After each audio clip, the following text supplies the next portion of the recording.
مزید ویڈیو کو دیکھنے کے لیے ہمارا چینل سبسکرائب کریں۔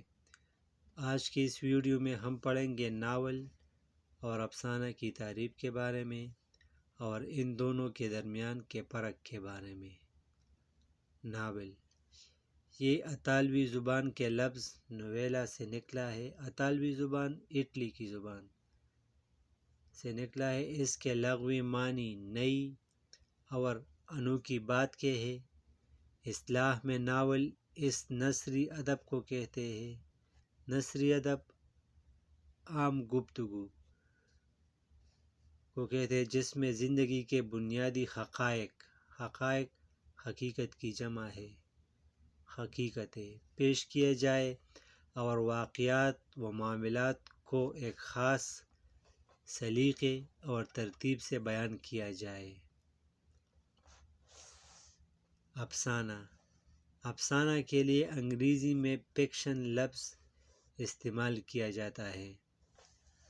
افسانہ نثری ادب کی وہ قسم ہے جو زندگی کے کسی ایک پہلو کو اس طرح پیش کرتا ہے کہ اسے ایک ہی نشست میں پڑھا جا سکے۔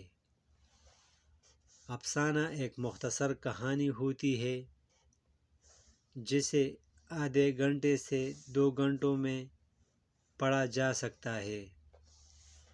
یہ کسی شخص کی زندگی کے اہم اور دلچسپ واقعے کو فنی شکل میں پیش کرتا ہے۔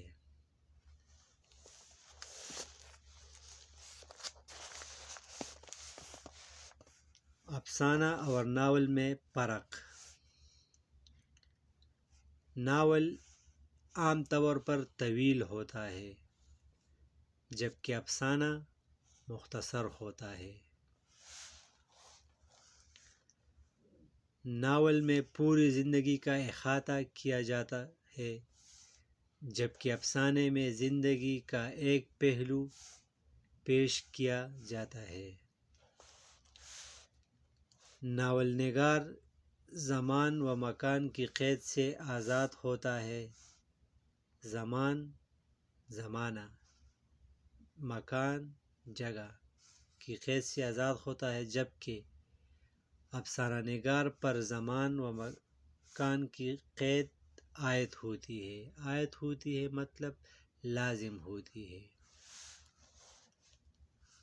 ناول میں عام طور پر حقیقت نگاری جبکہ افسانے میں زیادہ تر جذبات نگاری کو ملحوظ رکھا جاتا ہے مطلب پیش نظر رکھا جاتا ہے۔